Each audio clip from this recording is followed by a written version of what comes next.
Ladies and gentlemen, welcome in to my official Cleveland Browns 7-round 2022 mock draft, where I will be picking for the Browns throughout the entire draft here using the PFF simulator, probably definitely the best mock draft simulator currently out there.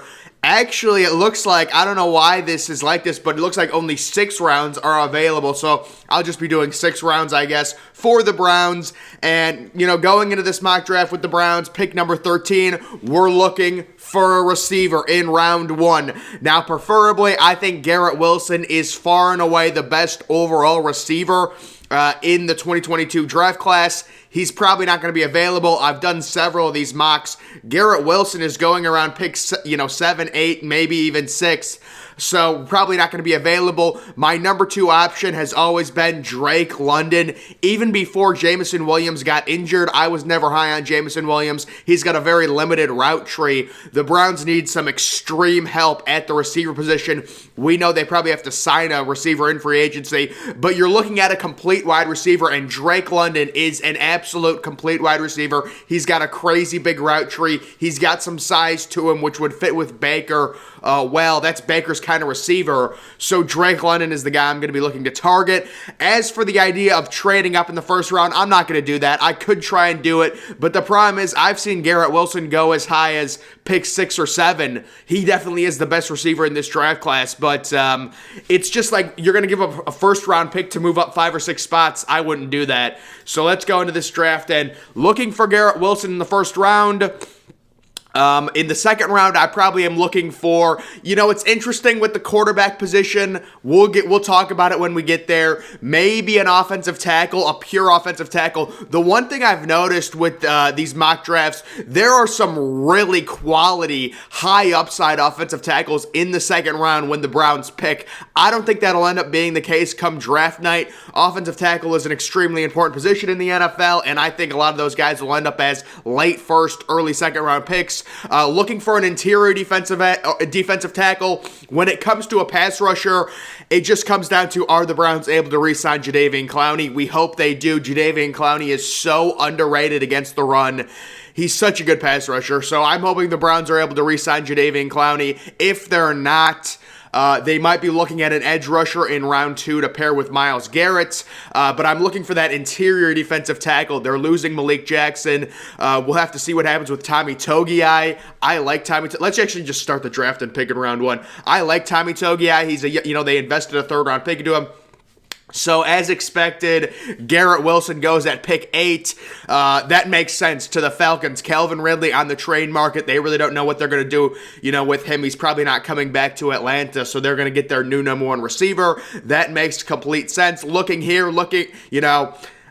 Originally, what I had been able to do before Jameson Williams got injured in the national title game, when I was doing these mock drafts, I'd be able to trade down to pick 18 or pick 19, recoup a second and a third round pick just by trading down 5 or 6 spots, and still would have been able to get Drake London. The problem now is Drake London is the clear number 2 receiver in this class, and it's like, do you really want to trade down when the Browns desperately need a receiver? I'm just going to pick Drake London here. You can take a look at the Browns picks, 13, 45, 77, 104. Those are some solid picks, I'd say. They've got all their draft capital. It's not like they don't have a second or third round pick. So first, I'm going to go with Drake London, complete receiver, got injured, didn't play because USC was out of it, so he didn't come back. He kind of opted out for the season. And the one thing I want to talk about is the quarterback position. Malik Willis, that's interesting. He went at pick 41, so really right before the Browns pick. Also, the other quarterback I'm really interested in,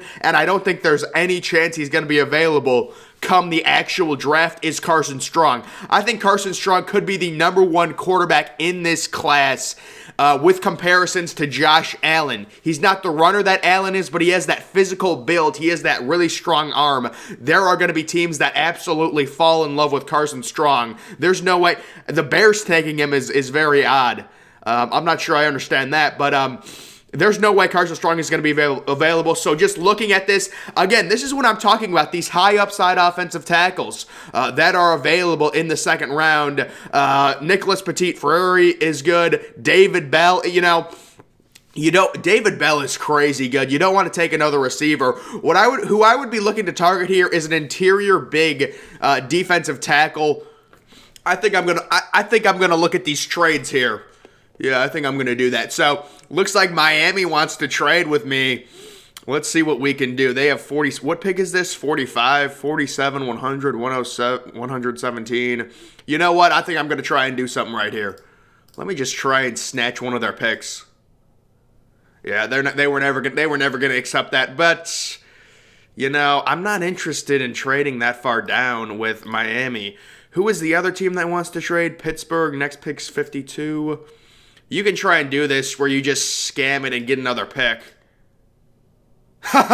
So listen. We trade the 45th pick. We get the 52nd pick and 84th. So we'll add a nice, what is that, a third rounder? Yeah, that's phenomenal. I think I'm going to take Marcus Hall anyways. Or maybe Travis Jones if he's available. And he's available. So we're going to take the big boy in the middle. The Browns need some help. I am high again on Tommy. Excuse me. I am high on Tommy Togiai, but they need depth in that interior defensive tackle. And then with later picks, as you can see, I've built up a nice war chest of picks trading down.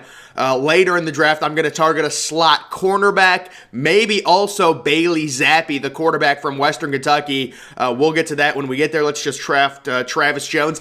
Get that big interior defensive tackle. The Browns are going to need that type of position. Wow, how about George Pickens? George Pickens is a high upside guy, but Logan Hall is still available. Kobe Bryant as a slot cornerback. Ooh. You know what? I want to see if Bailey Zappe is available right now. Okay. So this is interesting. Now, when it comes to the Browns quarterback situation, we also have pick 84 because we traded with Pittsburgh. Okay, this is good. We may be able to get Bailey Zappe and Kobe Bryant, the slot cornerback from Cincinnati. You want that slot cornerback. You're losing MJ Stewart in free agency. Get another young cornerback. We've got Greedy Williams, you could say maybe he's good. Okay, maybe I'm underrating Greedy Williams. Maybe we don't need to invest a third-round pick on a cornerback, but Kobe Bryant from Cincinnati is really good. But guys, when it comes to the quarterback situation with the Browns, it's a bad situation. Let's just call it what it is. Baker Mayfield on a one-year deal. They clearly want to see something from him. Either way, the Browns are going to have to do something next year. They're either going to have to extend Baker Mayfield or let him go. Now, Baker, he's proven to be a top 12 or top 13 quarterback when healthy. He's a decent player. I understand why the Browns are sticking with him. I get it. But Bailey Zappe's an interesting guy to where you don't play him at all this year. Obviously, the Browns are in a position they need to win now. So you're not going to play a rookie quarterback. So there's real no point. So you play Baker this year, but then you get a guy like Bailey Zappe behind Baker, and let's say it's week 12 or week 13 and Baker's looking bad. You can bring this kid in, get him some playing time, get him ready for the 2023 season, and then roll with him, and he could be your future quarterback. It's tough, but again, investing a third-round pick on a quarterback and the quarterback ending up being a bust, that's a lot easier to stomach than investing, a late first, kind of like the Packers did with Jordan Love, losing that asset of a late first when you could have improved your team. Investing a third-rounder isn't that bad. So, yeah, now I am going to take Bailey Zappe, absolutely here. It just comes down to not having full trust in Baker Mayfield. We understand he was injured. We get it, but there were situations with the Browns where Baker Mayfield just struggled to read the field, making bad decisions. It doesn't have to do with an injury. I'm sure the injury played a part in his numbers, but, there were situations you see against, the Steelers on Monday night. It was disgusting. All right, so we're at pick 84 now. Unfortunately, I would have actually been interested in Logan Hall. Kobe Bryant also got picked, so I'm almost interested in one of these centers here. You've got J.C. Treader, but he's getting up there in age. These high upside centers, maybe a Patterson from Notre Dame. What was his grade overall? 79. That's not a great grade. Let's see this West from Arizona State, 73. So these are more high upside project types. Didn't have great years. You've got those two guys. Maybe we're getting to the point where it's really more of a best player available. I would be interested in drafting another receiver. Maybe not here, but later in the draft. Winedale Robinson is a beast. He is a slot receiver to replace Jarvis Landry. He's pick one, man, if he falls. I really would like to take a center here. I'm going to take Jarrett Patterson here, getting a center. I'm not sure if this kid could possibly play guard as well. We really don't need a guard, but I am going to take this kid to replace J.C. Treader. We understand he will likely be declining very soon. I'm not sure what his contract looks like either, but at pick 104, maybe looking at a high upside offensive tackle like a Cade Mays. You can never have enough offensive tackle. Braxton Jones, I'm not familiar with him from Southern Utah. Jalen Redmond, maybe another interior defensive tackle. Billingsley is in the transfer portal. I'm not sure why Billingsley is here. How about this? Nolan Smith. I remember hearing about, this is a great running back named Perry Strong Jr. But guys, Nolan Smith was a former number 1 overall recruit, edge rusher. Maybe if the Browns didn't resign Jadeveon Clowney, I'd be targeting edge rushers more. But I think I'm going to go ahead and go with Cade Mays. Yeah, I think I'm going to go ahead and do that. Get a nice offensive tackle. Get that depth. There's question marks there. And we're picking again. And maybe we do go with an edge rusher here. Sam Williams, what did he grade? 78? Not really interested. I haven't even heard about Sam Williams, honestly, and I'm a college football expert, so probably not very good. Guys, if I haven't heard about any of these players, they're not very good. I'm just being honest. I'm a college football expert. I know all the good players. So a little bit of a conundrum right now. We've only got 3 picks left. 115, and then we have to wait a while to 154. I really like Trey Turner, the receiver from Virginia Tech. Add depth there. I really like John Mechie, the receiver from Bama. And then I also really like Brian Asamoah, a linebacker. And I do think the Browns need to draft a linebacker. I also am still looking for a slot cornerback. But I don't. Maybe this Taylor from Tennessee. I would like to see how he tests. He's a senior. We are going to go ahead with Brian Asamoah from Oklahoma to get some nice linebacker depth. Pair him with JOK, and we'll see who is left on. Man, we have to wait a while here. Are you kidding? Well, that wasn't him. Okay. So we're picking at 154, maybe looking for another receiver. Honestly, it could be just best available player. I'm just going to look through all these players. I am a big fan of Cam Taylor-Britt. I think I'm going to wait. What are we picking? 191. I'm guessing he'll be there at 191, or I'm hoping he'll be there. But I like Cam Taylor-Britt as maybe the slot cornerback. Just looking for best available. Maybe DJ Dale. That's a big boy. That is a big man. Get another big defensive tackle. I'm still looking for another receiver. I'm hopeful the Browns will sign a receiver in free agency. We all expect that, but if they struggle with signing a receiver in free agency, they're probably going to load up on receivers in the draft. Let's just look at the receivers. Malachi Carter, Ty Freifogel. He had a really good year in 2020. This kid's pretty high upside. Kevin Austin, yeah, not really a lot of none of these guys really catch my eye, and I'm not just going to take a receiver to take one. It's interesting how low Haskell Garrett is ranked. He's here. Maybe you pair him with Tommy Togiai.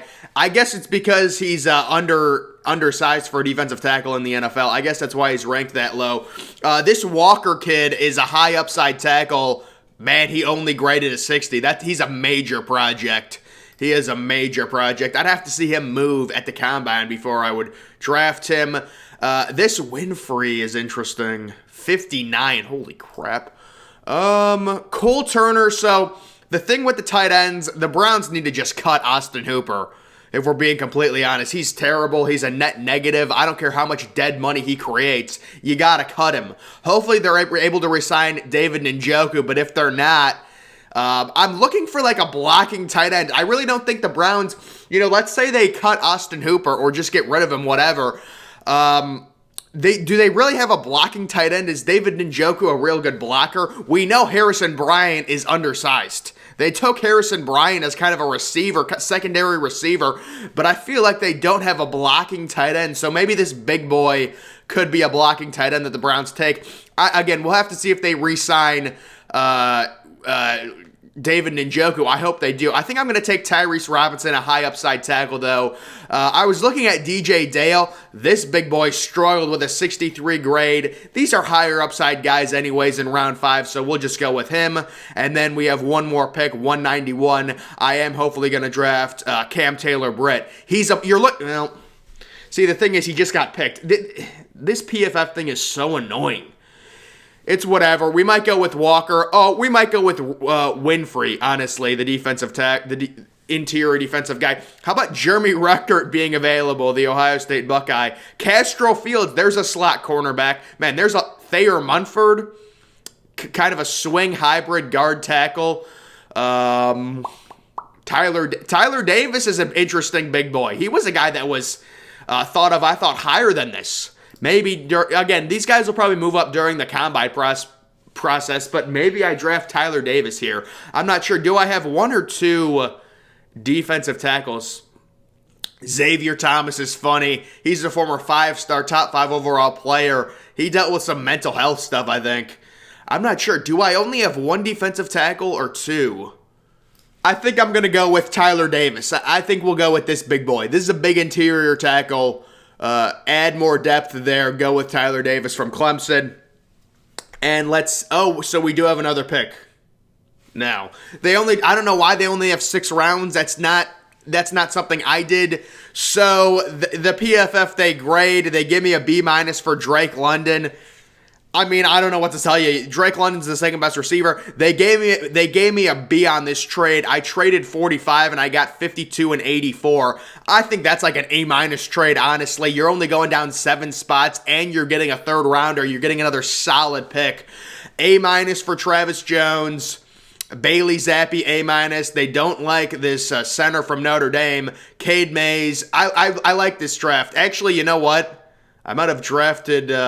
I did not realize I drafted 2 tackles. What are you going to do? I like the Cade Mays pick. I like the Tyler Davis pick. You get 2 interior defensive tackles, and then they give me an A-. Basically, with PFF, I feel like they'll always give you an A because they don't want you to hate them. But that's my Browns mock draft. Again, with the Browns, you're looking at targeting the receiver in the 1st round. It's very likely going to be Drake London at this point with the injury to Jameson Williams. And unfortunately, I think if the Browns would have lost to the Bengals in Week 18, they would have the 9th overall pick, which would put them in possible position to draft Garrett Wilson. But unfortunately, Garrett Wilson is going top 10 in basically every one of these drafts, and you'd have to trade up for him. He's not falling in any of these mock drafts. So you go with him. Didn't like who was available at 45, so I traded for 52. Got a big defensive tackle. The Browns need depth there. Bailey Zappe is more of a developmental guy if Baker Mayfield doesn't work out.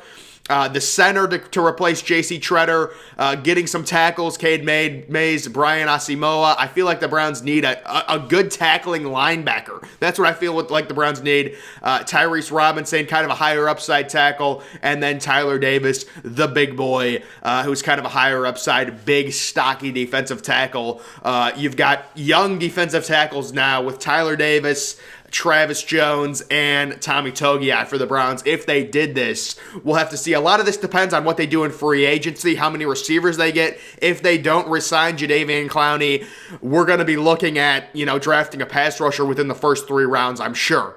So we'll have to see what happens there. But guys, that is going to do it for this video. Make sure you're following me on Twitter. Link to that's always in the description. I'm, of course, the Depressed Ginger. Thank you for watching.